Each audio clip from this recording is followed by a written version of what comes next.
बिहार में आज का दिन राजनीतिक रूप से बेहद अहम है क्योंकि 2025 विधानसभा चुनाव के पहले फेज में 121 सीटों पर वोटिंग जारी है और 14 मंत्रियों की किस्मत आज ईवीएम में कैद हो रही है। सुबह 7 बजे से ही बिहार के 14 जिलों में मतदान शुरू हुआ और देखते ही देखते बूथों पर लंबी लाइनें नजर आने लगी।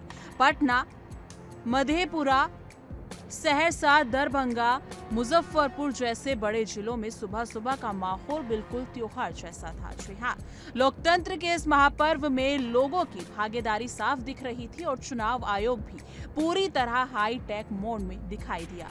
इस बार 100% वेबकास्टिंग, नई मतदाता सूची, फर्जी यानी कि वीआईएस और ईवीएम नेट ऐप के जरिए रियल टाइम रिपोर्टिंग जैसे तकनीकी सुविधाओं ने वोटिंग प्रोसेस को पहले से ज्यादा आसान, पारदर्शी और ट्रैक करने लायक बना दिया है। सुरक्षा के लिहाज से ग्रामीण इलाकों में विशेष निगरानी रखी जा रही है, जहां पुलिस, सीएपीएफ और माइक्रो ऑब्जर्वर हर गतिविधि पर पैनी नजर बनाए हुए हैं।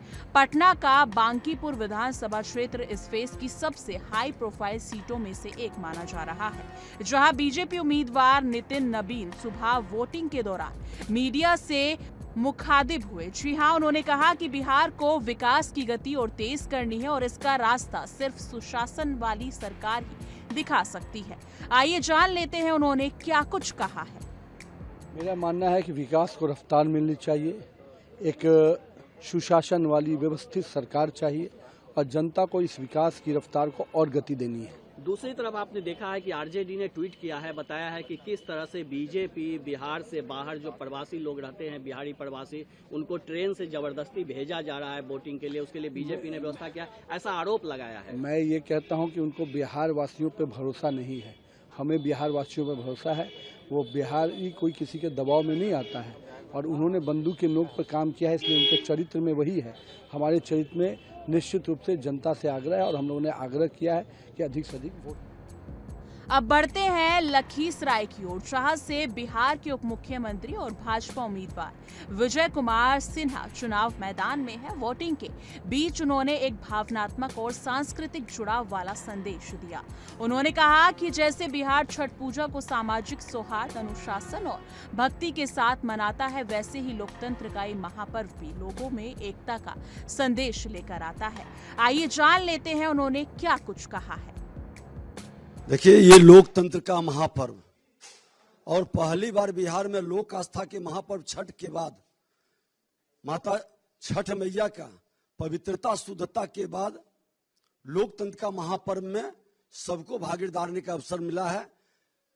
जिस तरह से हम छठ पूजा सामाजिक सौहार्द के साथ, ऊंच नीच के भेद के बिना मनाते हैं, जिस पवित्रता से, एकजुटता से, लोकतंत्र का महापर्व भी उसी तरह से मनाना चाहिए और सबको लोकतंत्र के महापर्व में भागीदारी करनी चाहिए और सामाजिक सौहार्द के साथ हम अपने बिहार के लोकतंत्र की जननी का गौरव बढ़ाएं।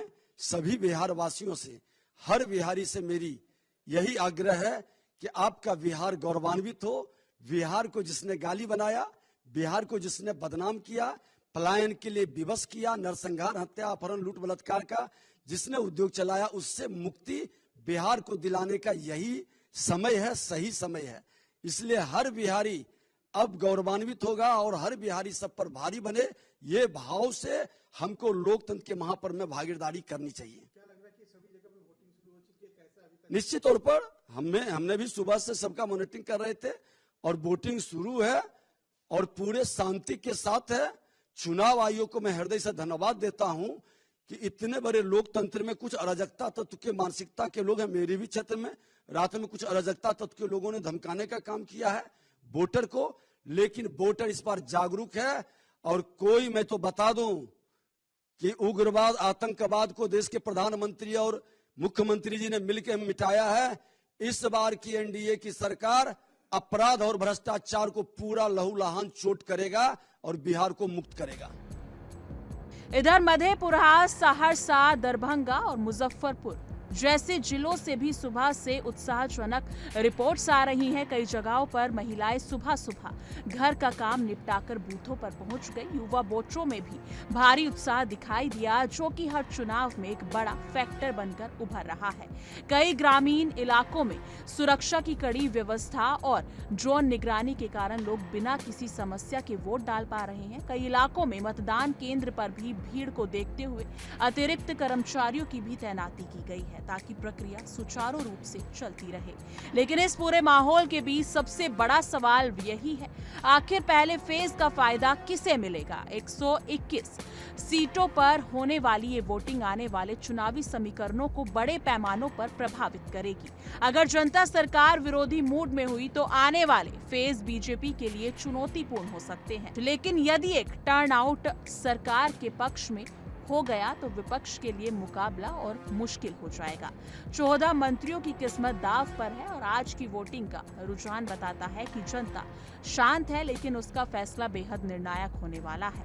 वोटर ने अपने मन की बात किसी से नहीं कही, लेकिन जिसे सुनना आता है वो समझ रहा है कि बिहार में इस बार मुकाबला सीधा, कड़ा और आखिरी मिनट तक रोमांच से भरा होने वाला है। इस तरह पहले चरण की वोटिंग बिहार में चुनावी जंग की दिशा तय करेगी और आने वाले दिनों में ये साफ हो जाएगा कि 2025 का बिहार आखिर किस करवट बैठने वाला है। फिलहाल इतना तय है कि जनता जागरूक है, उत्साहित है और अपने भविष्य को खुद तय करने के लिए पूरी तरह से लोकतंत्र के इस पर्व में हिस्सा ले रही है। लेकिन इस मुद्दे पर आपकी क्या राय है? कमेंट सेक्शन में जरूर साझा कीजिएगा।